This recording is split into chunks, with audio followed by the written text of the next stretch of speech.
2년을 전기 충격기로 지져라. 또 부패한 사단장은 여군 장교를 전기 고문했지만 그녀의 아버지가 대한민국군 서열 1위 사성장군 합참의장이었고 부대로 찾아와 부패한 군인들을 개박살내는 이야기입니다. 여러분들은 지금 어디에서 어떤 일을 하시면서 청취하고 계신가요? 각자 댓글로 남겨주시면 감사드리겠습니다.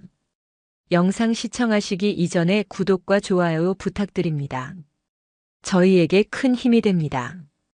강원도 화천의 밤은 도시의 것과 그 결이 달랐다.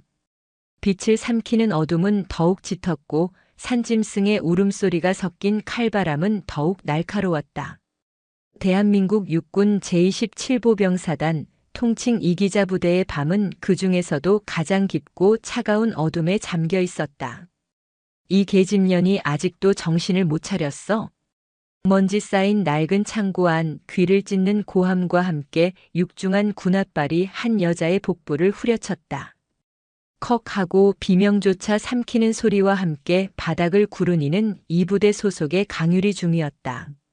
칠흑 같은 머리카락은 땀과 먼지에 젖어 뺨에 엉겨 붙었고 굳게 담은 입술 사이로 비릿한 피맛이 번졌다. 그녀의 앞에 서서 증오와 경멸이 뒤섞인 눈으로 자신을 내려다보는 사내는 보병연대장 황두식 대령이었다. 그는 이기자 부대의 사단장, 독고진 소장의 가장 충실한 사냥개로 불리는 자였다. 내가 뭔데 사단장님의 보급 계획에 토를 달아? 육사 나온 엘리트 장교면 다야? 아버지가 별이라도 달아주셨어? 이년아 여긴 군대야. 까라면 까고 아니라면 아닌 거야. 황 대령의 손에 들린 것은 규격 미달의 방탄복이었다. 얼마 전 강중위는 야전 훈련을 앞두고 새로 보급된 방탄복의 품질에 의문을 제기했다. 기존의 것보다 확연히 가볍고 방탄 소재의 밀도 또한 허술해 보였기 때문이다. 그녀는 정식으로 문제를 제기했지만 그 대가는 이 차가운 창고 안에서 벌어지는 무자비한 폭력이었다. 잘못했습니다. 강중위는 간신히 목소리를 쥐어짰다. 저항은 무의미했다. 이곳 독고진 소장이 강철 같은 권력으로 지배하는 이기자 부대는 대한민국 국군이 아닌 그의 개인 왕국이었다. 법과 규율은 그의 말 한마디에 휴지 조각이 되었고 정의와 상식은 그의 심기를 거스르는 죄악이 되었다. 목소리 봐라. 기어들어가는 것 좀 봐. 이래서 계집은 군대에 들여놓으면 안 되는 거야. 머리에 피도 안 마른 년이 어디서 장교 행세야. 황 대령은 강중위의 머리채를 거머쥐고 벽으로 내동댕이 쳤다. 쿵 하는 둔탁한 소리와 함께 눈앞이 번쩍였다. 흐릿해지는 의식 속에서 아득하게 아버지의 얼굴이 떠올랐다. 대한민국 합동참모의장, 군 서열 1위의 사성장군 강민철 대장. 그녀의 아버지는 군인의 표상이었다. 청렴하고 강직했으며 부하를 아끼고 국가에 충성하는 진정한 군인. 강중위는 그런 아버지를 동경해 군인이 되었다. 남성 중심의 군 조직에서 온갖 편견과 차별을 이겨내고 오직 실력 하나로 여기까지 왔다. 아버지의 뒤를 이어 최초의 여성 합참의장이 되겠다는 거대한 꿈을 품고서. 하지만 화천의 이기자 부대로 전입 온 순간 그녀의 꿈은 산산조각 나기 시작했다. 이곳은 군대가 아니었다. 독고진 소장이라는 광기 어린 폭군이 지배하는 거대한 감옥이었다. 다시 한번 묻겠다. 새로 보급된 방탄복에 이상이 있나 없나? 황 대령이 비릿한 미소를 지으며 그녀의 턱을 군홧발로 짓뭉갰다. 으스러지는 턱뼈의 고통 속에서 강중위는 필사적으로 정신을 다잡았다. 여기서 무너지면 모든 것이 끝이었다. 자신의 신념, 아버지의 명예, 그리고 이곳에서 숨죽여 고통받는 수많은 병사들의 마지막 희망까지도. 이상 없습니다. 굴욕적인 대답이 그녀의 입에서 흘러나왔다. 황 대령은 만족스러운 듯 크게 웃었다. 그래, 그거야. 아주 똑똑해. 강중위는 머리가 좋아서 금방 상황 파악이 되네.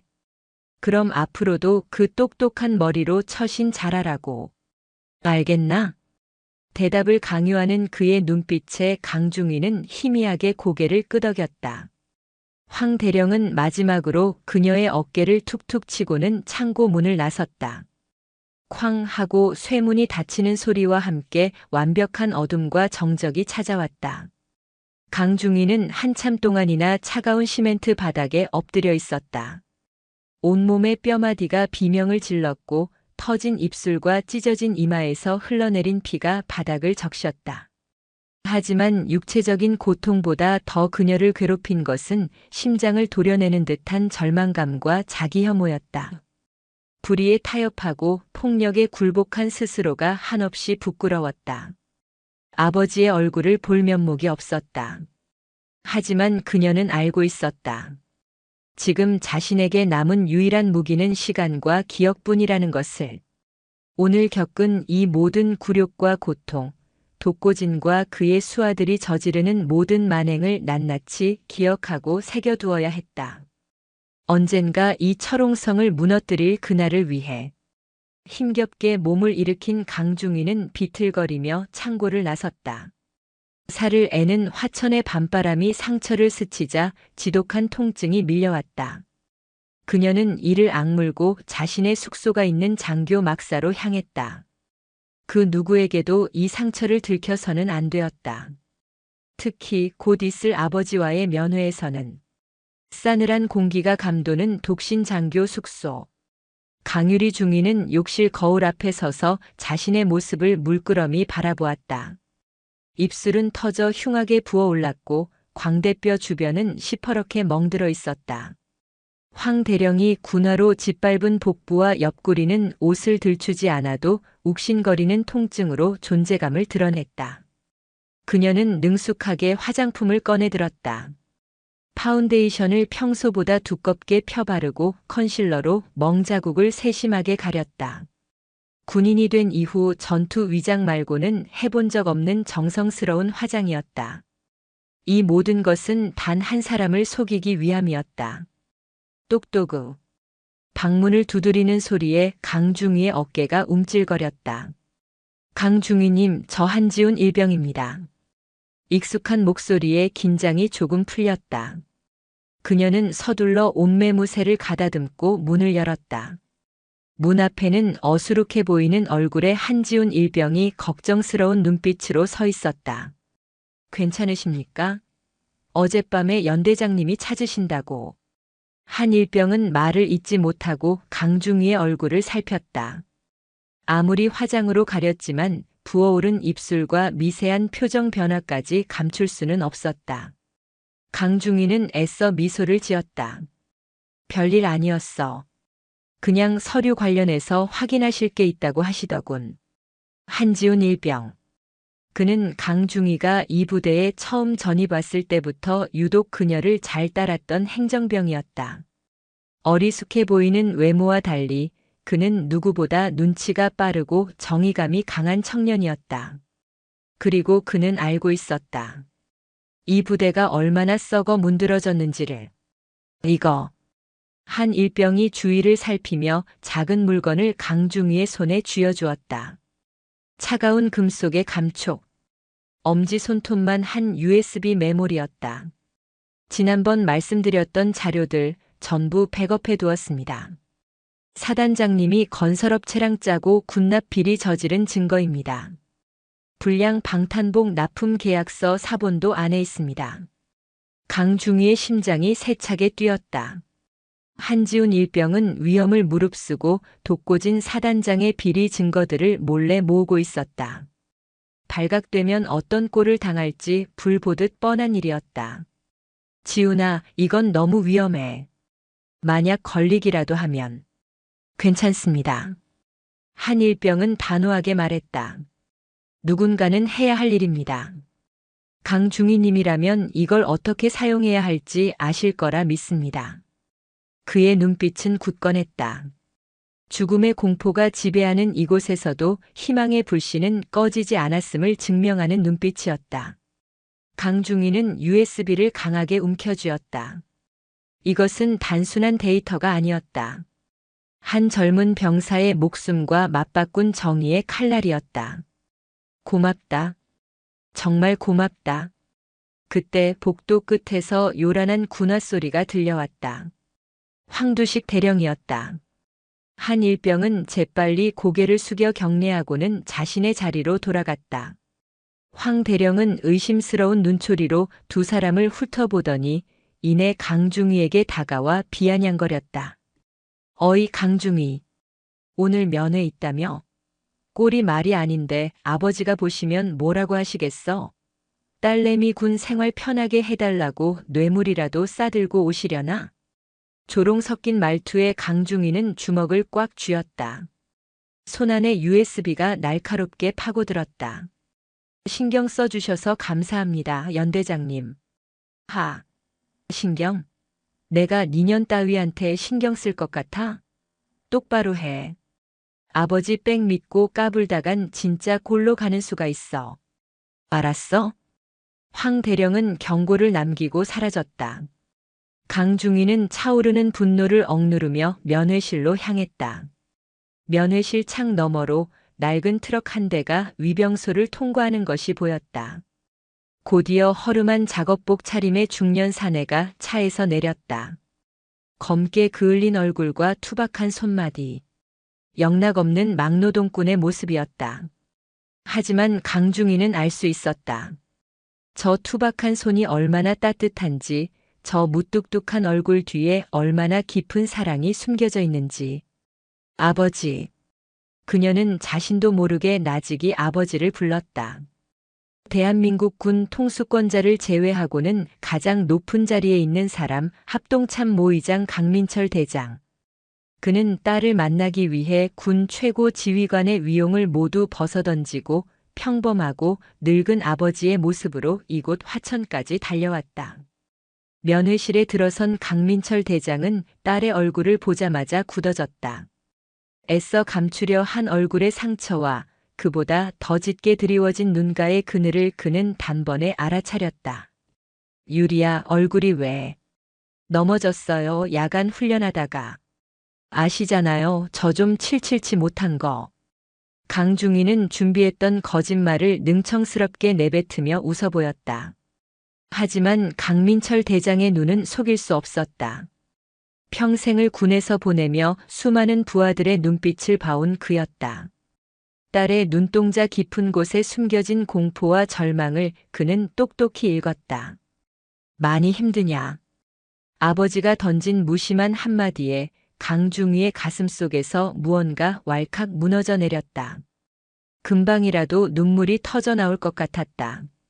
모든 것을 털어놓고 아버지의 품에 안겨 울고 싶었다. 이곳에서 벌어지는 끔찍한 일들, 독고진의 광기와 황두식의 폭력, 그리고 자신의 무력함까지 전부. 하지만 그녀는 그럴 수 없었다.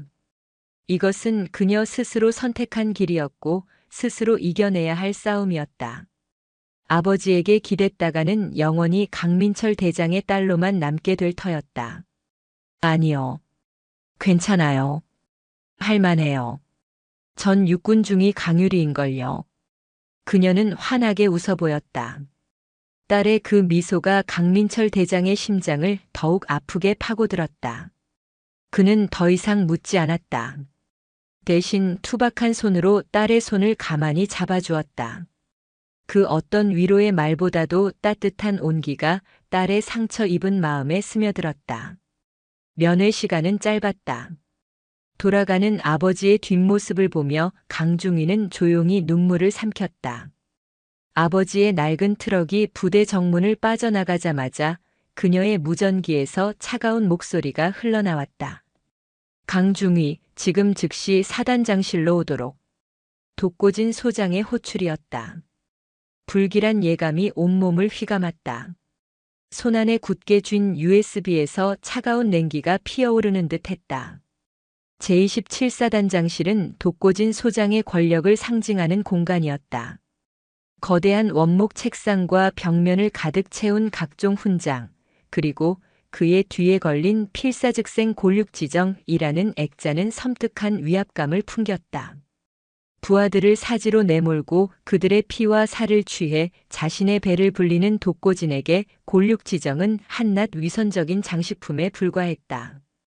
강중이, 자네 아버지가 건설 현장에서 일하신다던데 사실인가? 독고진은 의자에 깊숙이 몸을 기댄 채 탐색하는 듯한 눈빛으로 강유리를 쏘아보았다. 아버지가 위장하고 온 것을 이미 보고받은 모양이었다. 그렇습니다. 강중희는 흔들림 없는 목소리로 대답했다. 그런 험한 일을 하시는 아버지를 둬서 그런가?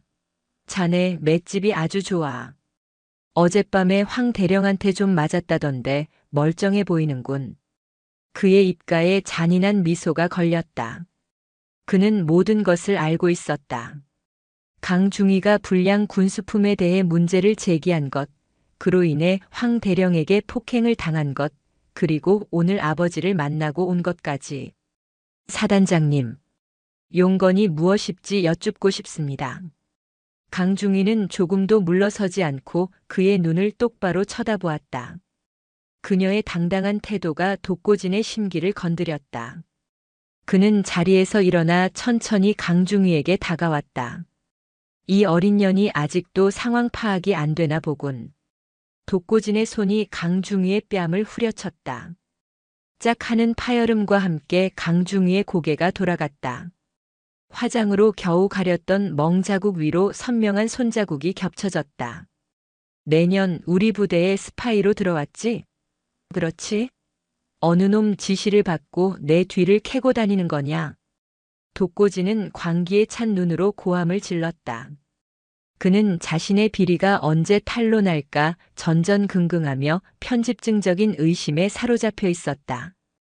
강중희의 존재는 그의 불안감에 불을 지핀 도화선이었다. 저는 부여된 임무에 충실했을 뿐입니다. 임무? 내년의 임무가 내 왕국에 흠집을 내는 거였나? 이 부대에서는 내가 법이고 내가 국가다. 그런데 감히 일개중이 따위가. 독고진은 책상 서랍에서 무언가를 꺼내들었다. 검은색의 작은 막대기.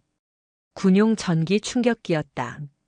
지직하는 소름 끼치는 소리와 함께 푸른 스파크가 튀었다. 내년 입으로 직접 실토하게 만들어주지. 내 배후가 누군지 뭘 캐내려고 했는지 전부. 옆에 서 있던 부관과 황 대령이 강중희의 양팔을 붙잡아 옴짝달싹 못하게 만들었다. 공포가 심장을 옥죄어왔지만 강중희는 비명을 지르지 않기 위해 입술을 깨물었다. 피가 다시 입안에 고였다. 마지막 기회다. 말해. 저는 모릅니다. 좋아. 그 주둥이가 얼마나 버티는지 한번 보자. 2년을 지져라. 독고진의 명령이 떨어지기 무섭게 황 대령이 전기 충격기를 강중희의 옆구리에 가져다 댔다. 으악! 수만 볼트의 전류가 온몸을 관통했다. 뇌가 타는 듯한 고통에 눈앞이 하얗게 변했다. 온몸의 근육이 제멋대로 뒤틀리고 경련했다. 비명조차 제대로 나오지 않는 극심한 고통 속에서 의식이 점차 멀어져 갔다. 그 순간이었다.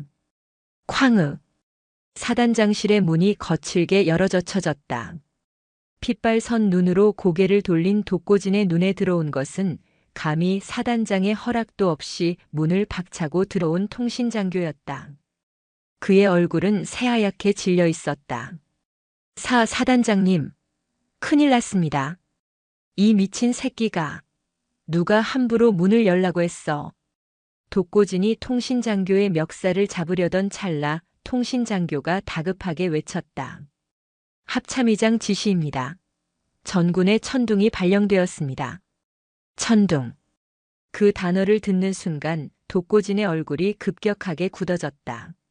천둥은 전시 상황에 준하는 최상위 비상 경계 태세이자 군 내부의 반란이나 쿠데타 시도를 진압하기 위해 합참의장이 직접 발동하는 극비 프로토콜이었다.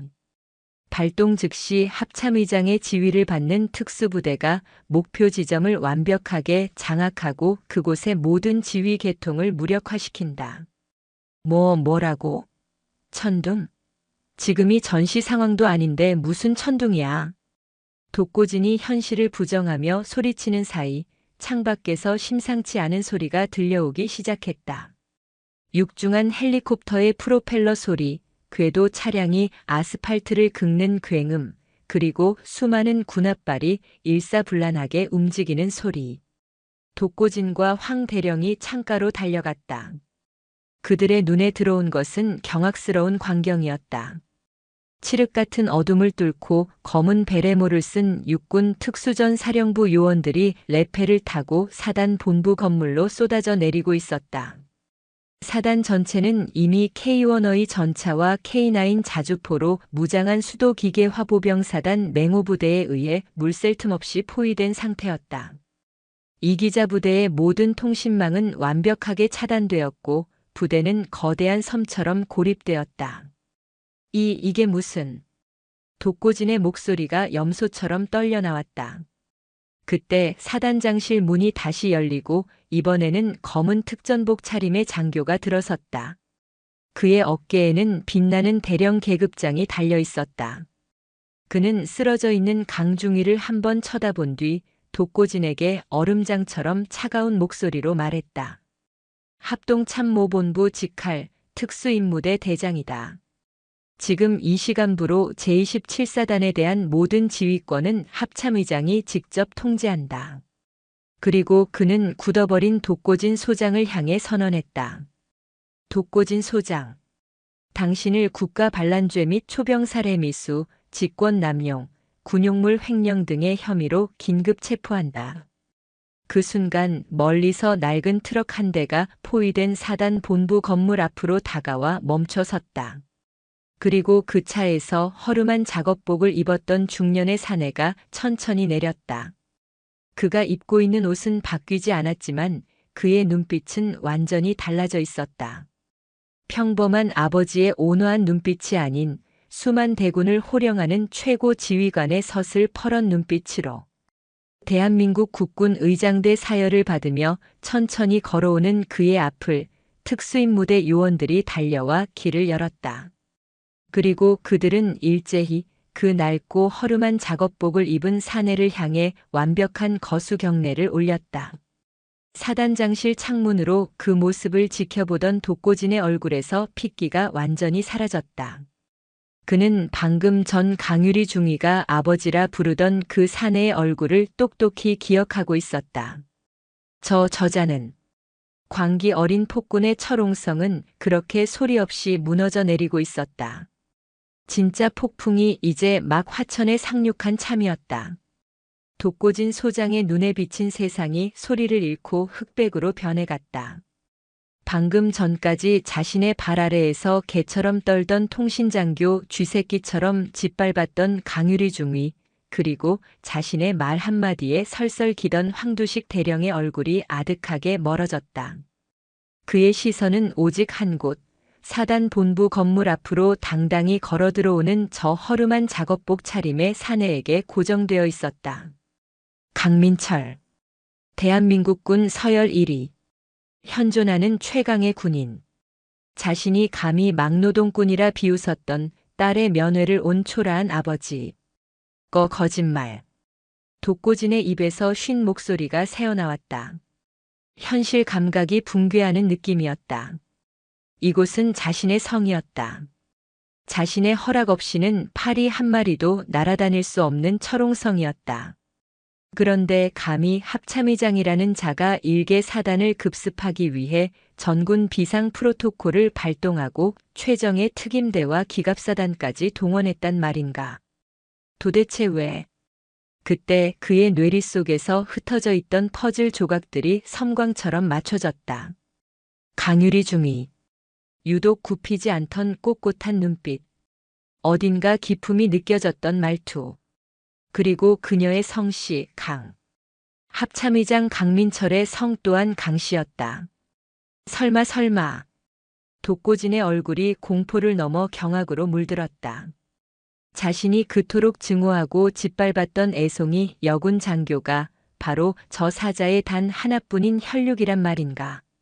그 순간 사단장실 문이 활짝 열렸다.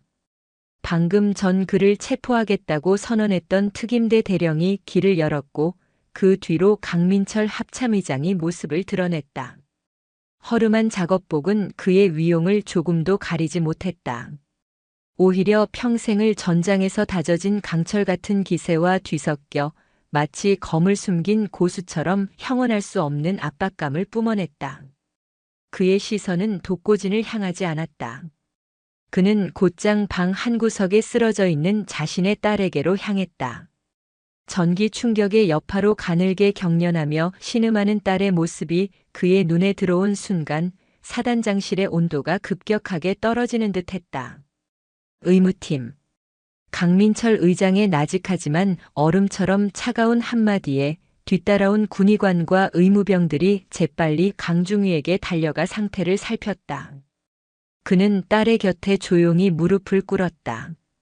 투박하고 거친 손으로 땀과 눈물로 젖은 딸의 머리카락을 조심스럽게 쓸어 넘겼다. 유리야. 아버지의 목소리에 흐릿했던 강중위의 의식이 천천히 돌아왔다. 눈을 뜨자 보인 것은 꿈에서도 그리던 아버지의 얼굴이었다. 하지만 늘 인자하고 따뜻했던 아버지의 눈빛이 아니었다. 그곳에는 차갑게 타오르는 분노, 모든 것을 불태워버릴 듯한 거대한 진노의 불길이 일렁이고 있었다. 아버지, 괜찮다. 이제 괜찮아. 아빠 왔다. 그는 더 이상 아무 말도 하지 않았다. 하지만 그 짧은 한마디는 그 어떤 위로보다도 강한 힘을 가지고 있었다. 강중위는 안도감에 정신을 잃었다. 의무팀이 들것을 가져와 그녀를 조심스럽게 밖으로 옮겼다. 딸의 모습이 시야에서 사라지자 강민철 의장은 천천히 자리에서 일어섰다. 그리고 마침내 독고진에게로 시선을 돌렸다. 그것은 인간의 눈빛이 아니었다. 먹잇감의 목덜미를 물어뜯기 직전에 굶주린 사자의 눈빛이었다. 독고진은 자신도 모르게 뒷걸음질 쳤다. 대한민국 육군 소장이라는 계급장이 무색하게 그는 그저 겁에 질린 한 마리 초식동물에 불과했다. 내 놈이 독고진 소장인가? 강민철 의장의 목소리는 조용했지만 사단장실 전체를 얼어붙게 할 만큼의 냉기를 품고 있었다. 합참의장님, 이것은 무슨 오해? 오해? 강민철이 피식 웃었다. 그 웃음은 방 안의 모두를 공포에 떨게 했다. 내 딸의 몸에 새겨진 멍 자국들이 오해고 전기 충격기가 남긴 화상 자국이 오해란 말인가? 내 놈의 금고에 산처럼 쌓여있을 뇌물과 내 놈이 착복한 사병들의 피 같은 식비가 전부 오해란 말인가?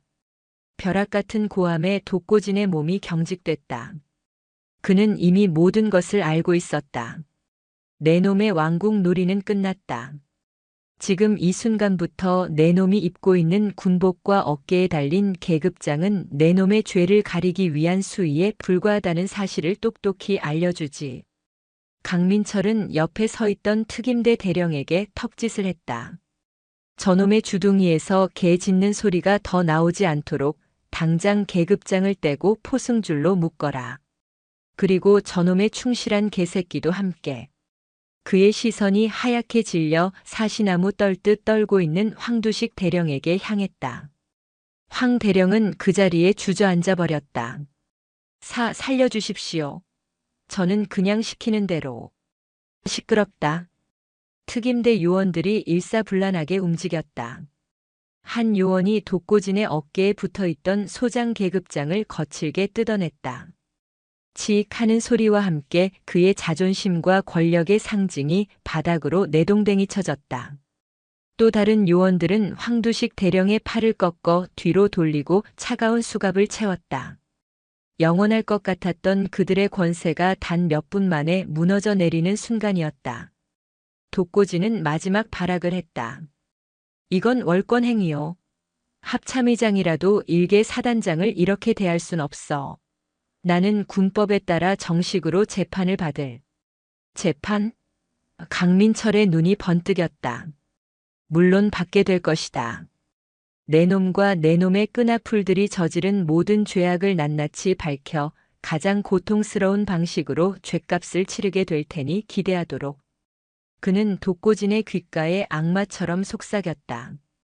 하지만 그 전에 내 놈이 왕이라 착각하며 군림했던 이 성에서 내 놈이 벌레처럼 여겼던 병사들 앞에서 내 놈이 얼마나 하찮고 추악한 존재인지 철저하게 보여줄 것이다. 그것이 내 딸을 건드린 대가다. 강민철 의장은 더 이상 그들에게 눈길도 주지 않고 사단장실을 나섰다. 그의 뒤로 한때 이기자 부대의 신이라 불렸던 두 남자가 짐승처럼 끌려나갔다. 복도를 지나면서 마주치는 모든 장교와 병사들은 충격과 공포에 휩싸인 채 차마 고개도 들지 못하고 굳어 있었다. 강민철 의장은 사단 지휘 통제실로 향했다. 그곳에는 이미 합참 직속 정보 분석팀이 모든 전산망을 장악하고 있었다. 보고해. 의장님, 독고진 소장의 개인 컴퓨터와 부대 서버에서 확보한 모든 자료의 분석을 마쳤습니다. 차명 계좌 내역, 유령 회사를 통한 자금 세탁 기록, 군수품 납품 비리 관련이면 계약서까지 모두 확보했습니다. 좋다. 강민철의 입가에 냉혹한 미소가 떠올랐다. 이제 사냥의 시간이 끝났고 심판의 시간이 시작될 차례였다. 그는 통신장교에게 명령했다. 지금 즉시 제27사단 전 부대원에게 전파한다. 5분 뒤 사단 전체 방송을 실시한다. 모든 부대원은 하던 일을 멈추고 방송에 집중하라고 전해라. 단 한 명도 예외는 없다. 화천의 깊은 밤하늘 아래 거대한 폭풍의 눈이 생성되고 있었다. 그 폭풍은 이기자 부대를 뿌리째 뒤흔들고 썩어 문드러진 모든 것을 정화시킬 터였다. 새벽 어스름이 채 가시지 않은 제27사단의 연병장. 수천 명의 병사들이 불안과 호기심이 뒤섞인 눈으로 정렬해 있었다. 지난 몇 시간 동안 부대는 거대한 경랑에 휩싸였다. 정체불명의 특수부대가 사단 본부를 장악했고 신처럼 군림하던 사단장과 연대장이 죄수처럼 끌려나갔다는 소문이 꼬리에 꼬리를 물고 퍼져나갔다. 도대체 무슨 일이야? 쉬쉬. 뭔가 단단히 잘못된 게 틀림없어. 병사들이 숨죽여 웅성거리는 그때 연병장 중앙에 설치된 대형 스크린이 환하게 켜졌다. 그리고 스크린에 나타난 것은 초라한 작업복 차림이었지만 감히 누구도 그 기세를 거스를 수 없는 한산의 강민철 합참의장이었다. 그는 지휘 통제실에 서서 마이크를 잡았다. 제27사단 이기자 부대 장병 여러분. 나는 대한민국 합동참모의장 대장 강민철이다. 장의 차림과 어울리지 않는 그의 직책 속에 병사들 사이에서 거대한 술렁임이 일었다. 그가 연설을 이어갔다. 먼저 여러분에게 사과한다. 군 통수 체계의 최고 책임자로서 이 부대가 썩어 문드러지는 동안 그것을 막지 못한 책임을 통감한다. 여러분이 겪었을 고통과 부조리를 미리 살피지 못한 점 진심으로 사과한다. 예상치 못한 최고 지휘관의 사과에 병사들은 당혹감을 감추지 못했다. 사과. 그들이 지난 몇 년간 단 한 번도 들어보지 못했던 낯선 단어였다. 하지만 오늘 이 시간부로 모든 비정상은 끝났다. 지금부터 여러분은 두 눈으로 똑똑히 보게 될 것이다. 여러분을 기만하고 착취했던 자들의 추악한 민낯을, 그리고 정의가 어떻게 실현되는지를. 강민철 의장의 말이 끝나자 스크린의 화면이 바뀌었다. 처음 나타난 것은 독고진의 비밀 금고를 촬영한 영상이었다. 문이 열리자 사과 상자에 가득 담긴 5만 원권 지폐 다발이 산처럼 쌓여있는 모습이 드러났다. 병사들의 입에서 경악의 탄성이 터져나왔다. 자신들이 쥐꼬리만 한 월급을 받으며 나라를 지키는 동안 사단장은 그들의 피와 땀을 이용해 저런 부를 축적하고 있었던 것이다. 화면은 계속해서 바뀌었다. 불량 방탄복 납품을 위해 방산업체 대표와 은밀히 만나 골프를 치고 술을 마시는 모습, 유령 회사를 통해 군 예산을 빼돌리는 자금 흐름도, 심지어 병사들에게 지급되어야 할 식자재를 빼돌려 민간 식당에 팔아넘기는 충격적인 장면까지 모든 비리가 적나라하게 공개되었다. 그리고 마침내 병사들을 가장 분노하게 만든 영상이 나타났다. 그것은 한 젊은 병사가 숨겨둔 소형 카메라로 촬영한 영상이었다. 한지훈 일병이 남긴 마지막 기록이었다. 영상 속에서는 황두식 대령이 병사들을 무자비하게 구타하고 있었고, 독고진 소장은 그 옆에서 만족스러운 미소를 지으며 폭력을 방관 혹은 조장하고 있었다. 영상은 끊임없이 이어졌다. 인격 모독적인 욕설, 얼차려라는 이름으로 자행되는 고문, 심지어 강유리 중위가 창고에서 폭행당하는 장면까지 희미하게 담겨 있었다. 저 저건 병사들 사이에서 누군가 비명을 질렀다. 그들은 매일같이 겪어왔지만 감히 목소리 내지 못했던 지옥의 풍경이었다.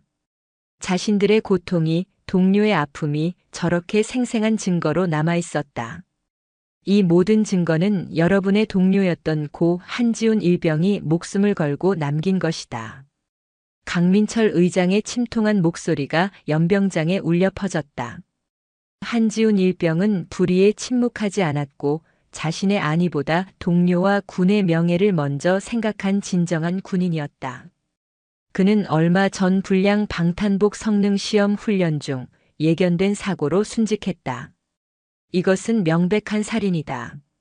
국가는 그의 숭고한 희생을 잊지 않을 것이며, 그의 죽음에 책임이 있는 자들을 가장 엄중한 법의 심판대에 세울 것이다. 그 순간 억눌려왔던 병사들의 감정이 폭발했다. 누군가 먼저 울음을 터뜨렸고, 그 울음은 분노의 함성으로 번져나갔다. 개새끼들!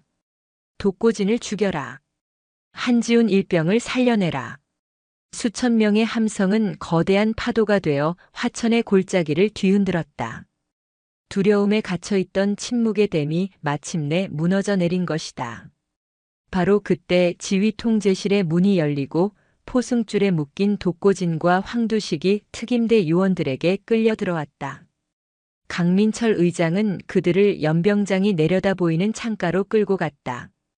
보아라. 강민철이 창밖을 가리켰다. 창밖에는 자신들을 향해 분노를 토해내는 수천 명의 병사들이 있었다. 한때 자신의 발 아래에서 벌레처럼 기던 존재들이 이제는 자신을 향해 이빨을 드러내고 있었다. 저들이 내 놈이 벌레만도 못하게 여겼던 대한민국의 아들들이다. 내 놈은 저들의 충성심을 배신했고, 부모들이 국가를 믿고 맡긴 귀한 자식들을 학대하고 착취했으며 끝내는 죽음으로 내몰았다. 내 놈에게는 더 이상 군복을 입을 자격도, 인간으로 불릴 자격도 없다. 독고진은 아무 말도 할 수 없었다. 그의 눈에 비친 것은 더 이상 복종하는 병사들이 아니었다. 자신을 단죄하러 온 분노한 심판관들의 모습이었다. 그의 왕국은 완전히 무너졌다. 강민철 의장은 마지막으로 마이크를 잡았다. 그의 목소리는 이제 분노가 아닌 결연한 의지로 가득 차 있었다. 지금 즉시 군 검찰은 독고진과 그 하수인들을 전원 구속 수사하라. 관련된 모든 민간인과 예비역까지 지휘고하를 막론하고 성역 없는 수사를 진행하여 뿌리까지 전부 도려내라. 단 한 놈도 용서하지 마라. 합참의장의 명령은 곧 법이었다. 방송이 끝나자마자 대기하고 있던 군 검찰 수사관들이 이기자 부대 전체를 샅샅이 뒤지기 시작했다. 독고진의 라인에 서서 부역했던 수많은 간부들이 자신의 사무실에서, 관사에서, 심지어 도주하려던 길목에서 줄줄이 체포되었다. 거대한 비리 네트워크의 실체가 드러나는 순간 그야말로 심판의 저울이 기울기 시작한 것이다. 정의는 무겁고 죄악은 가벼웠다. 심판의 폭풍이 휩쓸고 간 이기자 부대의 새벽은 유난히 맑았다. 밤새 계속된 체포와 압수수색의 소음이 멎자 부대는 기이할 정도의 고요함에 휩싸였다. 그것은 공포가 거친 뒤 찾아온 평온이자 새로운 시작을 예고하는 침묵이었다. 강민철 합참의장은 의무실 침대에 누워 링거를 맞고 있는 딸의 곁을 지키고 있었다. 곤히 잠든 딸의 얼굴을 내려다보는 그의 눈빛은 더 이상 분노의 사자가 아닌 상처 입은 딸을 안쓰러워하는 아버지의 것이었다. 군화 소리를 죽이며 의무실로 들어온 부관이 조용히 보고했다. 의장님, 군 검찰 합동수사본부에서 1차 보고가 올라왔습니다. 독고진이 국내외에 은닉한 비자금 규모가 천문학적인 수준이라고 합니다. 국세청 및 금융정보분석원과 공조하여 모든 계좌를 동결 조치했으며 해외의 페이퍼 컴퍼니를 통해 빼돌린 자금에 대해서도 국제사법 공조를 요청했습니다. 환수 절차가 시작되면 상당 부분 국고로 귀속될 전망입니다. 그래. 강민철은 담담하게 대답했다. 단 한 푼도 남김없이 찾아내. 그 돈은 독고진의 것이 아니라 우리 병사들의 피와 땀이다. 그리고 황두식 대령이 심리적 압박을 이기지 못하고 모든 것을 자백하기 시작했습니다. 독고진의 추가적인 여죄와 로비 리스트까지 전부 토해내고 있다고 합니다. 아마 국방부 본부까지 칼날이 향하게 될 것 같습니다. 예상했던 바다. 썩은 뿌리는 깊고 넓게 퍼져 있겠지. 이번 기회에 전부 파내야 한다. 부관은 잠시 머뭇거리다가 조심스럽게 물었다. 의장님, 그런데 어떻게 이 모든 사실을 미리 알고 천둥작전을 준비하신 겁니까? 마치 처음부터 모든 것을 알고 계셨던 것처럼. 강민철은 잠든 딸의 손을 가만히 쓸어주며 나직이 입을 열었다. 처음에는 그저 딸의 목소리가 좋지 않다는 것밖에는 몰랐다. 부모의 직감이라는 것이 있지. 그래서 가장 평범한 아버지의 모습으로 딸을 보러 왔다. 혹시라도 내 존재가 딸에게 부담을 줄까봐. 그는 잠시 말을 멈추고 회상에 잠겼다. 면회를 마치고 부대를 나오는데 한 병사가 나를 막아섰다. 행정병이라고 자신을 소개하더군. 그는 내 차에 몰래 작은 봉투 하나를 던져 넣고는 황급히 사라졌다. 그 병사가 바로 한지훈 일병이었다. 한 일병은 강중위에게 USB를 넘기기 전 만일의 사태에 대비해 또 다른 사본을 준비해 두었던 것이다. 그리고 그는 강중위의 아버지가 면회 온다는 사실을 알고 이것이 마지막 기회일지도 모른다고 직감했다. 강중위의 아버지가 누군지는 몰랐지만 밖으로 이 사실을 알릴 수 있는 유일한 통로라고 생각했던 것이다. 부대를 빠져나와 그 봉투를 열어보았다. 그 안에는 USB 하나와 짧은 편지가 들어있었지. 강유리 중위님을 살려주십시오. 이 부대는 지옥입니다. 라고. 강민철의 목소리가 미세하게 떨렸다. 그는 즉시 합참으로 복귀하지 않고 근처에 차를 세운 채 노트북으로 USB의 내용을 확인했다. 그리고 그 안의 참상을 보고 그는 이성을 잃을 정도의 분노에 휩싸였다. 자신의 딸이 겪고 있는 고통과 한 젊은 병사의 처절한 고발. 그것은 그가 평생을 바쳐 지켜온 군에 대한 배신이자 아버지로서 겪는 가장 큰 고통이었다. 그 뒤로는 망설일 이유가 없었다. 나는 합참의장이기 이전에 위험에 처한 내 딸의 아버지니까. 그리고 고통받는 내 아들들의 총책임자니까. 이야기를 듣는 부관의 눈시울이 붉어졌다. 그때 강유리 중위가 조용히 눈을 떴다. 아버지, 일어났느냐? 다 들었어요. 그녀는 아버지가 들고 있던 USB를 보며 말했다. 지훈이가 결국 해냈군요. 그녀의 눈에서 조용히 눈물이 흘러내렸다. 강민철은 딸의 눈물을 닦아주며 말했다. 그래. 아주 용감한 군인이었다. 그의 희생이 헛되지 않도록 아버지가 모든 것을 바로잡으마. 아니요, 아버지. 강유리 중위는 고개를 저었다. 이제 저 혼자 일어설 수 있어요.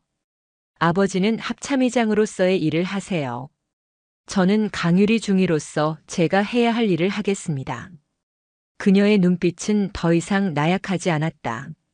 고통의 불길 속에서 더욱 단단하게 벼려진 강철처럼 그녀의 눈은 결연한 의지로 빛나고 있었다. 며칠 후 강민철 합참의장은 다시 한번 이기자 부대 전 장병 앞에 섰다. 이번에는 깔끔한 정복 차림이었다. 장병 여러분에게 몇 가지를 약속하겠다.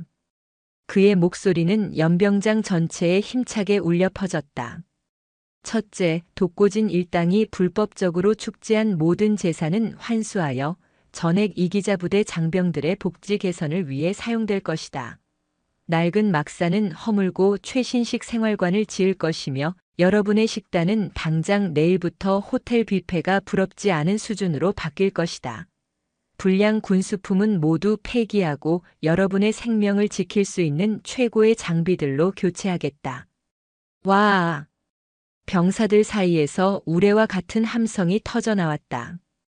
둘째, 이번 사건에 대한 진상규명위원회를 설치하여 피해를 입은 모든 장병들의 억울함을 풀어줄 것이다. 부당한 폭력과 가혹행위에 시달렸던 모든 이들에게 정당한 보상과 치료를 약속한다. 다시는 이 땅에 군대라는 이름으로 폭력이 용납되는 일이 없도록 제도를 뜯어고치겠다. 함성은 더욱 커져 하늘을 찔렀다. 마지막으로 고 한지훈 병장을 1계급 특진시키고 그의 의로운 행동을 기려 보국 훈장을 추서한다. 그의 이름은 이기자 부대의 역사에 대한민국 국군의 역사에 영원히 기억될 것이다. 연설이 끝나자 병사들은 일제히 모자를 벗어 하늘로 던지며 환호했다. 절망의 땅이었던 화천의 군부대에 마침내 희망의 불꽃, 정화의 불꽃이 타오르기 시작한 것이다. 강유리 중위는 의무실 창문 너머로 그 광경을 지켜보며 조용히 미소 지었다. 그녀의 싸움은 아직 끝나지 않았다. 하지만 이제 그녀는 혼자가 아니었다. 아버지라는 거대한 산과 깨어난 수천 명의 동료들이 그녀와 함께였다. 그녀는 결심했다. 이 부대에 남아 무너진 모든 것을 바로 세우고 한지훈이 목숨 바쳐 지키려 했던 가치를 자신의 짧은 군 생활을 바쳐 지켜내겠다고. 진정한 이기자 부대를 자신의 손으로 만들겠다고 말이다. 강민철 합참의장의 정화 선언 이후 제27사단 이기자 부대에는 거짓말 같은 변화의 바람이 불어왔다. 독고진의 탐욕으로 채워졌던 부대 예산은 즉각 정상화되었고 그 효과는 병사들의 살 가장 가까운 곳에서부터 나타나기 시작했다. 아침 식탁에는 더 이상 정체 모를 똥국 대신 뽀얀 국물이 우러난 진짜 사골곰탕이 올랐다. 저녁 배식에는 냉동육이 아닌 윤기가 자르르 흐르는 돼지 불고기가 산처럼 쌓였다. 병사들은 난생 처음 보는 광경에 어리둥절해하면서도 숟가락을 멈추지 못했다.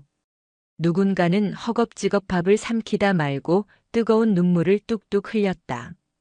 그것은 굶주림의 서름이 아닌 비로소 인간다운 대접을 받고 있다는 감격의 눈물이었다. 변화는 식당에서 그치지 않았다. 구멍난 전투화와 해진 전투복 대신 발에 꼭 맞는 신형 전투화와 빳빳한 기능성 전투복이 보급되었다. 삐걱거리던 침상은 푹신한 매트리스가 깔린 신형으로 교체되었고 겨울에도 찬물만 나오던 샤워실에서는 언제든 뜨거운 물이 쏟아졌다. 독고진의 비밀 금고에서 환수된 천문학적인 비자금의 일부가 최우선으로 장병 복지에 투입된 결과였다. 강유리 중위는 천천히 부대를 순찰하며 그 변화를 온몸으로 느꼈다.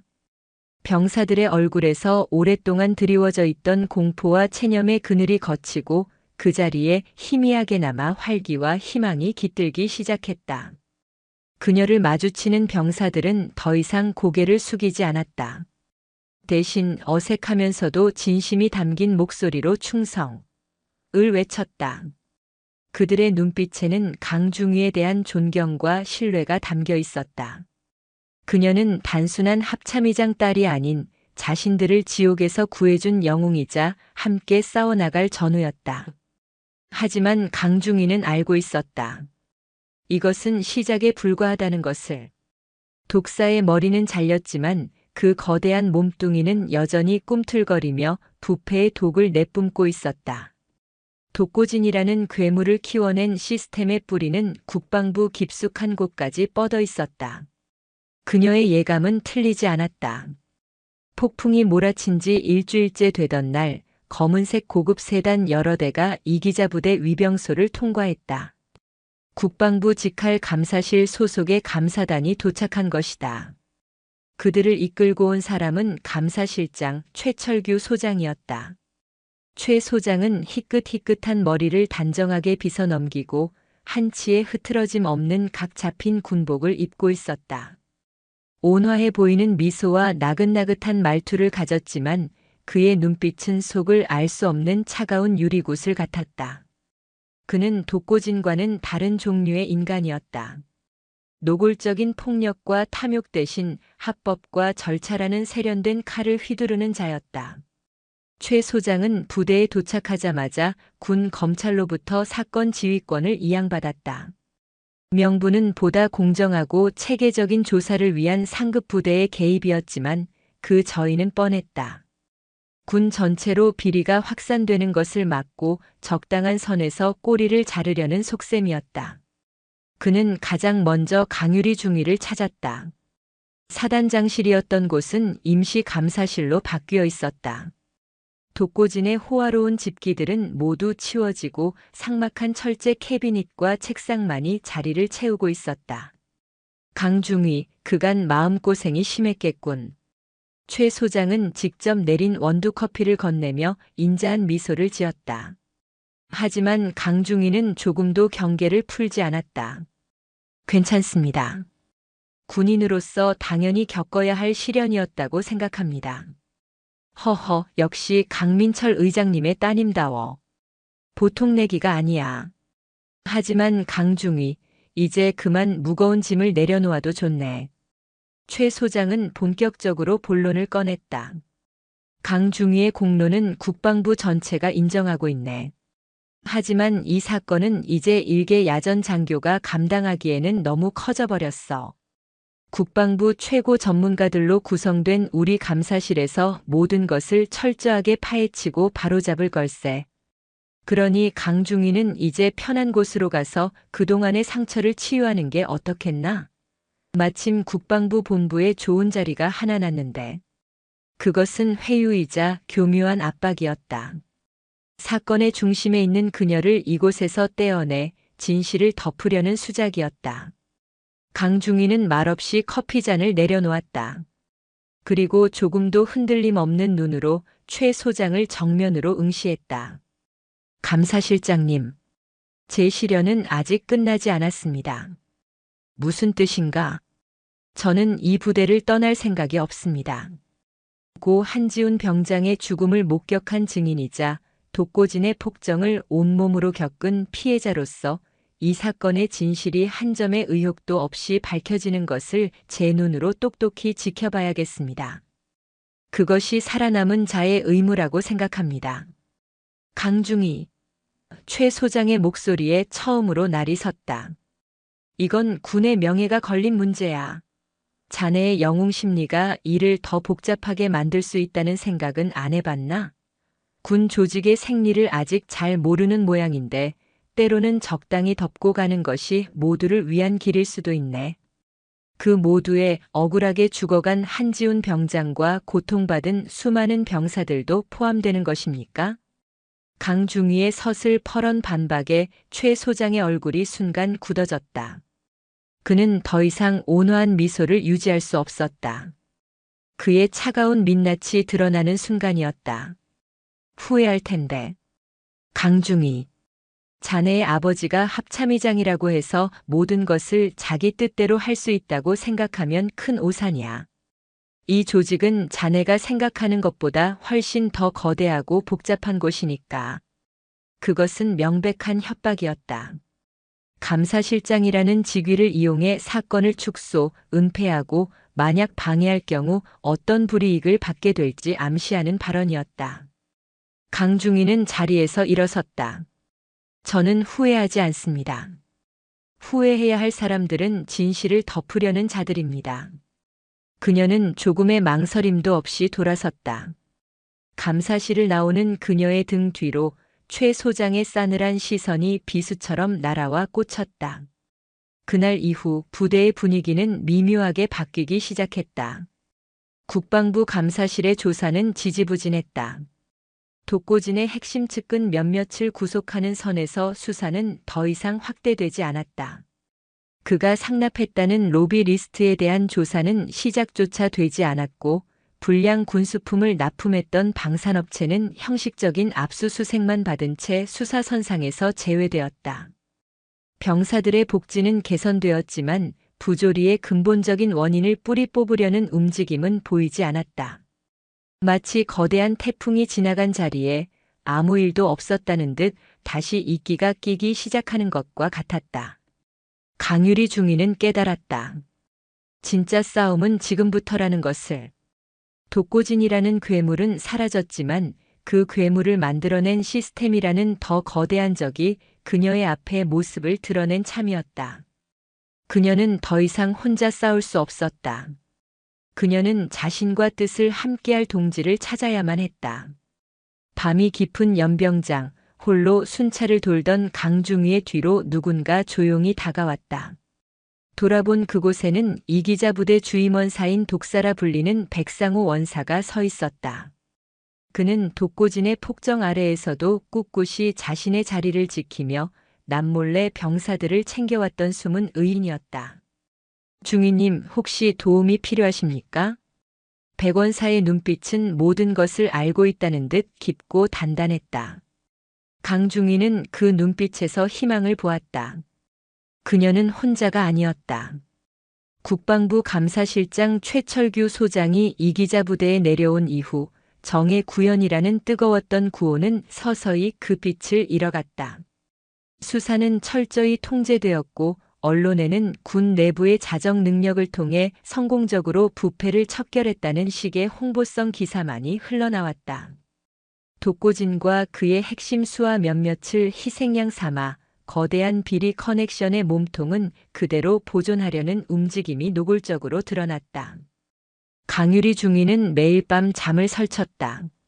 한지훈 병장의 마지막 모습이 눈앞에 어른거렸다. 중위님을 살려주십시오. 이 부대는 지옥입니다. 그의 처절했던 외침은 진실을 밝히라는 유언처럼 그녀의 귓가를 맴돌았다. 이대로 모든 것을 덮게 내버려 둘 수는 없었다. 그녀는 백상호 원사와 단둘이 만났다. 수십 년 된 낡은 정비고 기름 냄새와 녹슨 쇠 냄새가 짙게 밴 그곳은 외부의 눈과 귀를 피하기에 최적의 장소였다. 백원사는 독고진 체제 하에서 살아남기 위해 스스로를 독사라 칭하며 냉혹한 척했지만 그는 누구보다 병사들을 아끼고 불의를 증오하는 참군인이었다. 원사님, 이대로는 안 되겠습니다. 강중위가 단호한 어조로 입을 열었다. 최철규 감사실장은 사건을 덮으려 하고 있습니다. 독고진 뒤에 숨어있는 진짜 몸통들은 아무런 처벌도 받지 않고 빠져나가려 합니다. 백상호 원사는 말없이 녹슨 스패너를 헝겊으로 닦아냈다. 그의 굵고 투박한 손마디에는 수십 년 군 생활의 흔적이 고스란히 새겨져 있었다. 중위님의 뜻은 잘 압니다. 하지만 상대는 국방부 감사실장입니다. 정면으로 맞서 싸우기엔 계란으로 바위치기입니다. 계란이라도 계속 부딪히다 보면 바위에 금이라도 가게 할 수 있지 않겠습니까? 저는 포기할 수 없습니다. 강중위의 눈빛은 흔들리지 않았다. 그녀는 품 안에서 작은 USB를 꺼내 보였다. 이것은 한지훈 병장이 남긴 자료의 원본입니다. 제가 군 검찰에 제출했던 것은 사본입니다. 여기엔 아직 공개되지 않은 파일이 하나 더 있습니다. 백원사의 눈이 번뜩였다. 한지훈 병장은 독고진의 비리 파일을 백업하면서 암호화된 폴더 하나를 숨겨두었다. 그가 만일의 사태에 대비해 남겨둔 마지막 비장의 카드였다. 하지만 그 암호는 너무나 복잡해서 강중위 혼자서는 풀 수 없었다. 이 암호를 풀 수만 있다면 최철규가 왜 그렇게 필사적으로 사건을 덮으려 하는지에 대한 단서가 나올지도 모릅니다. 백원사는 한참 동안 강중위를 바라보았다. 그녀의 얼굴에서 그는 젊은 시절 자신의 모습을 보았다. 불의에 맞서려다 거대한 벽에 부딪혀 좌절해야만 했던 과거의 자신. 그는 더 이상 젊은 군인의 의지가 꺾이는 것을 보고만 있을 수 없었다. 제 딸년이 컴퓨터 공학과를 나왔습니다. 지금은 민간 보안업체에서 일하는데 실력 하나는 대한민국 최고라고 자부합니다. 그는 결심을 굳혔다. 제가 한번 연락해 보겠습니다. 다만 절대 외부에 발설해서는 안 됩니다. 우리 모두의 목숨이 걸린 일입니다. 그렇게 강유리 중위와 백상우 원사, 그리고 그림자 속에 있는 백원사의 딸까지 세 사람의 비밀 동맹이 결성되었다. 백원사는 휴가를 나가는 병사편에 USB를 몰래 빼돌려 딸에게 전달했다. 며칠 후 암호가 풀렸다는 연락이 왔다. 그날 밤 두 사람은 다시 낡은 정비고에서 만났다. 백원사가 가져온 낡은 노트북 화면에는 암호가 해제된 파일의 내용이 떠 있었다. 그것은 영상 파일이었다. 이건 영상을 본 강중위의 얼굴이 하얗게 질렸다. 영상 속에는 독고진이 국방부의 한 고위 장성과 밀담을 나누는 장면이 고스란히 담겨 있었다. 최고급 한정식집의 비밀룸, 두 사람 앞에는 값비싼 술과 안주가 차려져 있었고 독고진은 뇌물이 든 돈 봉투를 공손하게 건네고 있었다. 한지훈 병장이 독고진의 운전병으로 일할 당시 몰래 설치해둔 초소형 카메라에 찍힌 영상이었다. 충격적인 것은 돈을 받는 상대방의 얼굴이었다. 그는 바로 국방부 군수관리관 육군 중장 이현석이었다. 그리고 그는 현재 국방부 감사실장인 최철규 소장의 육사 동기이자 군 내에서 가장 막강한 파벌을 형성하고 있는 실세 중의 실세였다. 이럴 수가. 백원사의 입에서 탄식이 흘러나왔다. 영상 속에서 이현석 중장은 돈 봉투를 받으며 말했다. 독고 장군, 이번에 납품될 신형 방탄복 말이야. 자네 사단에 우선적으로 대량 보급될 걸세. 성능 테스트는 형식적으로만 진행할 테니 너무 걱정 말고. 대신 뒤탈없게 마무리 잘하게. 알지? 모든 퍼즐이 맞춰졌다. 불량 방탄복 납품 비리의 정점에는 독고진이 아닌 국방부 군수관리관 이현석 중장이 있었던 것이다. 한지훈 병장을 죽음으로 몰고 간 것은 단순히 독고진의 탐욕 때문만이 아니었다. 군 전체에 거대한 암세포처럼 퍼져 있는 부패 사슬의 결과물이었다. 최철규 감사실장이 필사적으로 사건을 덮으려 했던 이유 또한 명백해졌다. 자신의 동기이자 정치적 동반자인 이현석을 보호하기 위함이었다. 이걸 어떻게 해야 합니까? 강중위의 목소리가 떨렸다. 상대는 현직 육군 중장이자 국방부의 최고 실세였다. 합참의장인 아버지의 힘을 빌린다 해도 섣불리 건드렸다가는 역풍을 맞을 수도 있었다. 백원사는 차갑게 식은 손으로 자신의 뺨을 쓸었다. 방법은 하나뿐입니다. 이 증거를 세상에 공개해야 합니다. 군 내부의 자정작용은 이미 글렀습니다. 언론과 국민이 알게 해야 합니다. 하지만 어떻게? 제가 아는 기자 한 분이 있습니다. 군 전문 기자인데 10수년 동안 국방부의 비리를 파헤쳐온 대쪽 같은 사람입니다. 그 사람이라면 이 영상의 가치를 알아볼 겁니다. 두 사람의 눈빛이 허공에서 마주쳤다. 더 이상 물러설 곳이 없었다. 그들은 대한민국 국군이라는 거대한 골리앗에 맞서는 다윗이 되기로 결심했다. 그들의 손에 들린 무기는 진실이라는 작은 돌멩이 하나뿐이었다. 며칠 뒤 대한민국이 발칵 뒤집혔다. 한군 전문 인터넷 언론사를 통해 현직 육군 중장, 방산 비리 연루 충격 영상 단독 입수 라는 제목의 기사가 터져나온 것이다. 영상은 순식간에 모든 포털 사이트와 SNS를 통해 퍼져나갔고 국민들의 분노는 들끓는 용암처럼 폭발했다. 국방부는 발칵 뒤집혔다. 최철규 감사실장은 긴급 기자회견을 열어 악의적으로 조작된 영상이라며 혐의를 전면 부인했지만 성난 민심을 잠재울 수는 없었다. 이현석 중장은 모든 직위에서 해제되었고 군 검찰은 마지못해 재수사에 착수했다. 상황이 이렇게 되자 침묵하던 청와대까지 움직였다. 대통령은 국방부 장관을 질책하며 성역 없는 수사를 통해 군의 뼈를 깎는 개혁을 하라는 엄명을 내렸다. 강유리 중위는 이 모든 상황을 화천의 부대 안에서 조용히 지켜보고 있었다. 그녀가 던진 작은 돌멩이가 거대한 파문이 되어 부패한 권력의 성벽을 뒤흔들고 있었다. 하지만 그녀는 아직 축배를 들지 않았다. 최후의 발악을 할 맹수들이 아직 남아있다는 것을 그녀는 직감하고 있었다. 진짜 전쟁은 이제부터 시작이었다. 대한민국을 뒤흔든 육군 중장 방산 비리 게이트의 첫 재판이 열리는 날 국방부 보통군사법원 앞은 이른 아침부터 수백 명의 취재진과 시위 인파로 인산인해를 이루었다. 국민들의 시선은 온통 이 재판에 쏠려 있었다. 단순한 군납 비리 재판이 아니었다. 썩어 빠진 군의 환부를 도려낼 것인가 아니면 다시 덮어둘 것인가를 결정하는 정의의 분수령이었다. 피고인석에는 독고진 전 소장, 황두식 전 대령, 그리고 이번 사태의 몸통으로 지목된 이현석 전 중장이 나란히 앉아 있었다. 그들은 최고급 로펌의 변호인단에 둘러싸여 조금의 죄책감도 찾아볼 수 없는 뻔뻔한 얼굴을 하고 있었다. 특히 이현석은 시종일관 나는 억울한 정치 공작의 희생양이라며 혐의를 전면 부인했다. 재판은 그들의 의도대로 흘러가는 듯 했다. 변호인단은 영상의 출처가 불분명하고 불법적인 방법으로 촬영되었기 때문에 증거 능력이 없다는 독수독과 이론을 펼치며 재판부를 압박했다.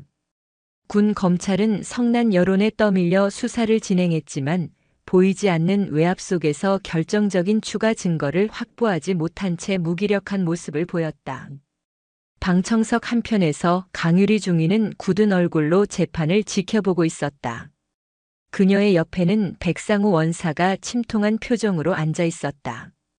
그들이 목숨 걸고 밝힌 진실이 교활한 법 기술과 거대한 권력의 벽 앞에서 힘없이 무너져 내리는 듯 했다. 이대로 끝나는 겁니까? 강중위가 나직이 속삭였다. 아닙니다. 아직 끝나지 않았습니다. 백원사는 주먹을 꽉 쥔 채 대답했다. 그때였다. 증인 신문을 위해 검사가 강유리 중위를 호명했다. 증인 강유리 중위. 증인석으로 나오십시오. 모든 사람의 시선이 그녀에게 쏠렸다. 그녀는 조금의 떨림도 없이 당당한 걸음으로 증인석에 섰다. 변호인단의 날카로운 반대 신문이 시작되었다. 증인은 피고인 독고진에게 개인적인 원한을 품고 있었지요. 그로 인해 사건을 과장하거나 왜곡했을 가능성은 없습니까? 증인은 불법적으로 취득한 영상을 언론에 제보했습니다. 이는 군인 복무 규율을 정면으로 위반한 행위인데 인정하십니까? 온갖 교묘한 질문들이 그녀를 올가매려 했지만 강중위는 침착하게 그리고 단호하게 대답했다. 저는 개인적인 원한으로 이 자리에 선 것이 아닙니다. 저는 죽어간 제 부하 한지훈 병장의 억울함을 풀고 저들로 인해 신음했던 수많은 병사들을 대신해 이 자리에 섰습니다. 그녀는 방청석을 향해 그리고 재판부를 향해 목소리를 높였다. 제가 군인 복무 규율을 어긴 것은 사실입니다. 그에 대한 처벌은 달게 받겠습니다. 하지만 묻고 싶습니다. 썩어 문드러진 상처를 외면하고 군의 명예를 실추시키는 것이 진정한 군인입니까? 아니면 처벌을 각오하고라도 그 상처를 도려내어 군을 바로 세우려는 것이 진정한 군인입니까? 피고인들이 입고 있는 저 군복은 국민의 피와 땀으로 만들어진 것입니다. 저들은 그 신성한 군복을 입고 국민을 배신하고 부하들을 사지로 내몰았습니다. 저들이야말로 군의 명예를 땅에 떨어뜨린 진짜 반역자들입니다. 그녀의 절절한 외침은 법정 안의 공기를 뒤흔들었다. 방청석 곳곳에서 박수와 함성이 터져나왔다. 재판장이 소란을 제지했지만 이미 분위기는 완전히 넘어온 뒤였다. 하지만 그것만으로는 부족했다. 결정적인 한 방, 그들의 죄를 입증할 빼도 박도 못하는 증거가 필요했다. 바로 그 순간 법정의 뒷문이 조용히 열렸다. 그리고 그곳으로 대한민국 합동참모의장 대장 강민철이 들어섰다. 그는 사복이 아닌 어깨에 4개의 빛나는 별이 달린 정복을 입고 있었다. 그의 등장에 법정 안의 모든 군인들이 자리에서 벌떡 일어나 부동자세로 경례를 붙였다. 재판장조차 당황한 기색이 역력했다. 강민철 의장은 재판장에게 정중히 목례를 한 뒤 천천히 증인석으로 걸어갔다. 그는 딸의 어깨를 가만히 한번 두드려주고는 재판부를 향해 말했다. 재판장, 군 통수 체계의 최고 책임자로서 이 재판에 제출되지 않은 추가 증거 자료를 가지고 이 자리에 섰습니다. 법정이 술렁였다. 이현석과 그의 변호인단의 얼굴이 새하얗게 질렸다. 강민철 의장이 제출한 것은 두툼한 서류 뭉치였다. 그것은 합참의장의 직권으로 발동된 국군 내부 최고 등급의 정보기관 국군정보사령부가 비밀리에 수집한 자료들이었다. 천둥작전 이후 강민철 의장은 딸의 싸움을 그저 지켜보고만 있지 않았다. 그는 합법적인 모든 수단을 동원해 부패 커넥션의 뿌리를 추적하고 있었던 것이다. 이 자료에는 피고인 이현석이 지난 수년간 다수의 방산업체로부터 받은 뇌물 내역과 차명계좌, 해외의 은닉한 재산 목록, 그리고 그가 자신의 권력을 이용해 인사청탁을 하고 군내 사조직을 관리해 온 모든 증거가 담겨 있습니다. 그는 서류 뭉치 가장 위에 있는 한 장의 문서를 높이 들어 보였다. 특히 여기에는 피고인 독고진이 한지훈 병장의 사망 직후 피고인 이현석에게 직접 통화하여 사건을 은폐해달라고 청탁한 통화 기록 녹취록 전문이 포함되어 있습니다. 이는 명백한 살인 교사 및 증거인멸의 증거입니다. 그것은 결정타였다. 이현석은 자리에서 벌떡 일어나 모함이다. 전부 조작된 것이다. 라고 고함을 질렀다. 독고진은 얼굴이 흑빛이 되어 바닥으로 고개를 처박았다. 황두식은 모든 것을 포기한 듯 흐느끼기 시작했다. 그들의 위선적인 가면이 벗겨지고 추악한 민낯이 만천하에 드러나는 순간이었다. 재판은 더 이상 진행할 필요가 없었다. 며칠 뒤 열린 선고 공판에서 재판부는 이례적으로 군 검찰의 구형보다 높은 형량을 선고했다. 이현석 중장은 군수비리와 살인교사 혐의로 무기징역, 독고진 소장은 직권남용 횡령, 부하 사망방치 등의 혐의로 징역 40년. 황두식 대령은 상관의 명령에 따른 점이 일부 참작되었으나 적극적인 가혹행위 혐의로 징역 15년. 법봉이 내리쳐지는 순간 방청석에서는 대한민국 만세, 정의는 살아있다 는 함성이 터져나왔다. 강유리 중위는 옆에 앉은 백상우 원사의 손을 잡고 조용히 눈물을 흘렸다. 그것은 기쁨의 눈물이자 억울하게 죽어간 한지훈 병장을 위한 추모의 눈물이었다. 재판이 끝나고 법정을 나오는 강유리 중위 앞에 강민철 의장이 서 있었다. 그는 아무 말 없이 딸을 따뜻하게 안아주었다. 고생했다, 내 딸. 아니, 강유리 중위. 자네는 대한민국 최고의 군인이다. 아버지의 품에 안겨 강유리 중위는 다짐했다. 이제 모든 것이 끝난 것이 아니라 진정한 시작이라고. 그녀는 이 땅의 군대가 더 이상 썩지 않도록, 제2의 한지훈이 나오지 않도록 자신의 모든 것을 바쳐 이 군대를 지켜나가겠다고. 그녀의 눈은 어느새 눈물을 그치고 새로운 새벽을 맞이하는 군인의 결의로 빛나고 있었다. 심판의 법봉이 내려쳐진 지 꼭 6달이 흘렀다. 강원도 화천의 혹독한 겨울이 물러가고 파릇한 새싹이 철조망을 감아 오르는 봄이 찾아왔다. 제27사단 이기자 부대는 마치 긴 동면에서 깨어난 곰처럼 지난 시절의 상처를 털어내고 완전히 새로운 모습으로 거듭나고 있었다. 낡고 음습했던 막사는 온데간데 없이 사라지고 따스한 햇살이 가득 들어오는 최신식 생활관이 들어섰다. 병사들은 더 이상 찬물 샤워와 곰팡이 핀 매트리스를 걱정하지 않았다. 연병장의 구호 소리는 여전히 우렁찼지만 그 안에는 공포와 강압 대신 자긍심과 활기가 넘실거렸다. 가장 큰 변화는 사람에게서 일어났다. 병사들은 서로를 전우라 부르기 시작했고 간부들은 권위적인 명령 대신 합리적인 소통으로 부대를 이끌었다. 독고진의 왕국은 완벽하게 해체되었고 그 자리에 비로소 진정한 군대가 세워지고 있었다. 전방의 적 격파. 사격 훈련장의 총성이 멎자 흙먼지 속에서 한 장교가 표적지를 향해 달려갔다. 어깨에는 이제 막 대위 계급장이 반짝이고 있었다. 강유리 대위였다. 그녀는 승진과 함께 국방부 본부 발령을 제안받았지만 단호히 거절하고 이곳 이기자 부대에 남았다. 폐허 속에서 희망의 씨앗을 싹 틔우는 것이 자신의 소명이라 믿었기 때문이다. 김이병 아주 좋아졌어. 호흡 조절에 조금 더 신경 쓰면 만발도 가능하겠는데? 그녀는 이제 갓 자대 배치를 받은 신병의 어깨를 두드리며 격려했다. 긴장으로 굳어있던 신병의 얼굴에 환한 미소가 번졌다. 예전 같았으면 상상도 못할 풍경이었다. 사소한 실수 하나에 인격 모독적인 욕설과 구타가 날아오던 곳. 강 대위는 그 야만의 시대를 끝내기 위해 부단히 노력했다.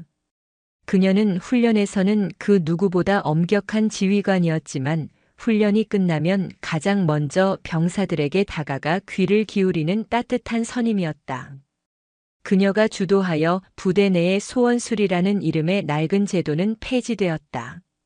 대신 매주 전후 간담회라는 시간이 신설되었다. 이등병부터 사단장까지 계급장을 떼고 동등한 입장에서 자유롭게 의견을 나누는 자리였다. 처음에는 어색해하던 병사들도 이제는 건의 사항과 고충을 스스럼없이 털어놓았다. 강 대위님 질문 있습니다. 간담회 시간 한 용기 있는 이등병이 손을 들었다. 만약에 말입니다. 또다시 예전처럼 부당한 일을 당하게 된다면 저희는 어떻게 해야 합니까? 그 질문에 모든 병사들의 시선이 강 대위에게로 쏠렸다. 그녀는 단상에서 내려와 병사들 눈높이에서 차분하게 말했다. 좋은 질문이다. 두려워하지 말고 외면하지 말고 그리고 혼자라고 생각하지 마라. 너희들 옆에는 동료가 있고 나 같은 지휘관이 있으며 이제는 군 전체가 여러분의 목소리를 들을 준비가 되어 있다. 부조리를 보고 침묵하는 것은 적에게 등을 보이는 것과 같은 비겁한 행동이다. 이 부대에서는 진실을 말하는 용기가 그 어떤 훈장보다도 값지다는 것을 내가 약속한다. 그녀의 말에는 힘이 있었다. 직접 불의와 싸워 이겨낸 자만이 가질 수 있는 진정성의 무게였다. 병사들의 눈빛이 신뢰와 존경으로 빛났다. 이기자 부대에서 시작된 변화의 바람은 군 전체로 퍼져나가는 거대한 태풍이 되었다. 이기자 부대 게이트는 대한민국 국군 창설 이래 최대의 치욕이자 동시에 가장 위대한 개혁의 기폭제가 되었다. 대통령 직속으로 국방개혁특별위원회가 설치되었고 군 검찰과 감사실은 외부 인사들이 참여하는 독립기구로 재편되었다. 이현석과 독고진의 비호 아래 승승장구했던 수십 명의 장성들이 군복을 벗어야 했다. 그들이 수십 년간 공들여 쌓아올린 부패의 카르텔은 뿌리째 뽑혀나갔다. 군수품 납품 시스템은 전면 투명화되었고 모든 계약은 국민이 직접 감시할 수 있도록 인터넷에 공개되었다. 군은 뼈를 깎는 고통을 감수하며 스스로의 환부를 도려내고 있었다. 어느 주말 오후 강유리 대위는 부대가 한눈에 내려다 보이는 작은 언덕에 올라가 있었다. 그녀의 곁에는 사복 차림의 아버지가 나란히 서 있었다. 합참의장 강민철이 아닌 딸을 보러 온 평범한 아버지의 모습이었다. 내가 이곳에 남겠다고 했을 때 사실은 걱정이 더 컸다. 강민철 의장이 먼저 침묵을 깼다. 지워지지 않는 상처로 남을까봐, 평생을 악몽 속에서 살게 될까봐 아비로서 두려웠지. 하지만 나는 틀렸다. 너는 상처 위에 주저앉는 대신 그 자리에 새로운 희망을 심었구나. 그의 목소리에는 깊은 자랑스러움이 묻어났다. 저 혼자 한 일이 아니에요, 아버지. 강 대위가 미소 지으며 대답했다. 한지훈 병장의 용기가 있었고, 백원사님의 신념이 있었고, 그리고 아버지께서 끝까지 제 뒤를 지켜주셨기에 가능했습니다. 하지만 가끔은 아직도 무섭습니다. 제가 가는 이 길이 정말 맞는 길인지, 또 다른 괴물이 어딘가에서 자라나고 있는 건 아닌지 두려워하거라. 의외의 대답이었다. 두려움은 나쁜 것이 아니다. 진정으로 두려워해야 할 것은 그 두려움에 익숙해져 불의를 보고도 아무것도 느끼지 못하게 되는 것이다. 나 역시 평생을 군에 몸담았지만 관행이라는 이름으로, 조직의 안이라는 명분으로 얼마나 많은 것들을 외면해 왔는지 모른다. 너는 나보다, 우리 세대보다 훨씬 더 용감했다. 너는 이 군의 미래다. 아버지는 딸의 어깨를 감싸 안았다. 세대를 뛰어넘어 두 명의 참군인은 같은 곳을 바라보고 있었다. 며칠 뒤 이기자 부대 연병장 한편에서 작은 기념비 제막식이 열렸다. 화려하지 않은 투박한 화강암으로 만들어진 비석이었다. 그곳에는 단 한 사람의 이름이 새겨져 있었다. 육군 병장 한지훈. 그의 숭고한 희생을 기리기 위해 병사들이 십시일반 돈을 모으고 직접 땀 흘려 세운 기념비였다. 제막식에는 한 병장의 부모님이 초청되었다. 아들의 영정 사진을 끌어안고 오열하던 어머니와 달리 아버지는 묵묵히 비석을 쓸어볼 뿐이었다. 추모사를 위해 단상에 오른 강유리 대위는 준비한 원고를 조용히 접었다. 그리고 떨리는 목소리로 진심을 이야기하기 시작했다. 저는 오늘 한지훈 병장의 용기에 대해 말하지 않겠습니다. 대신 그의 두려움에 대해 이야기하고 싶습니다. 그가 얼마나 무서웠을지, 얼마나 외로웠을지, 그리고 이 모든 것을 포기하고 싶었던 순간이 얼마나 많았을지를 말입니다. 하지만 그는 포기하지 않았습니다. 그는 가장 나약한 자리에서 가장 위대한 용기를 보여주었습니다. 그는 우리에게 가르쳐 주었습니다. 진정한 강함은 계급이나 권력에서 나오는 것이 아니라 불의의 아니오라고 말할 수 있는 작은 목소리에서 시작된다는 것을. 그녀의 목소리가 메어왔다. 지훈아, 보고 있니? 내가 지키려 했던 군대가 여기 있어. 이제 더 이상 두려워하지 않아도 돼. 편히 쉬어. 우리가 너의 뜻을 이어갈게. 그녀의 외침에 도열해 있던 수천 명의 병사들이 일제히 거수 경례를 올렸다. 그것은 살아남은 자들이 먼저 떠난 전우에게 보내는 최고의 경의이자 영원한 약속이었다. 한 병장의 아버지가 강 대위에게 다가와 그녀의 손을 꼭 잡았다. 그의 거친 손에서 아들을 잃은 슬픔과 함께 깊은 감사의 마음이 전해져 왔다. 한편 한때 철옹성 같았던 국군교도소의 독방. 모든 것을 잃어버린 독고진과 이현석은 수인 번호로 불리며 무의미한 시간을 보내고 있었다. 그들의 이름은 군의 역사에 가장 수치스러운 이름으로 기록되었고, 불법적으로 모은 재산은 모두 국고로 환수되어 병사들의 복지를 위해 쓰였다. 그들이 그토록 경멸했던 병사들의 피와 땀이 결국 그들의 죄를 심판하고 새로운 시대를 여는 자양분이 된 것이다. 시간은 흘러 다시 새로운 아침이 밝았다. 이기자 부대의 연병장에 장엄한 애국가와 함께 태극기가 서서히 솟아올랐다. 국기에 대한 경례가 끝나자 군악대의 반주에 맞춰 군가가 울려 퍼졌다. 사나이로 태어나서 할 일도 많다만 예전과 똑같은 군가였다. 하지만 그 군가를 부르는 병사들의 목소리는 완전히 달랐다. 억지로 쥐어짜내던 공허한 외침이 아니었다. 가슴 깊은 곳에서부터 우러나오는 희망과 자부심으로 가득 찬 힘찬 합창이었다. 그 목소리는 화천의 산맥을 넘어 대한민국 방방곡곡으로 울려 퍼지는 듯 했다. 강유리 대위는 늠름하게 성장한 병사들의 얼굴을 하나하나 둘러보며 조용히 미소 지었다. 그녀의 등 뒤로 칠흑 같았던 어둠을 밀어내고 눈부신 아침 해가 떠오르고 있었다. 긴 밤이 끝나고 마침내 새로운 새벽이 온 것이다. 이것은 절망의 끝에서 피어난 희망의 노래이자 진정한 전우회로 다시 태어난 군대가 부르는 새로운 군가였다. 영상이 유익하셨다면 구독과 좋아요, 댓글까지 부탁드리겠습니다.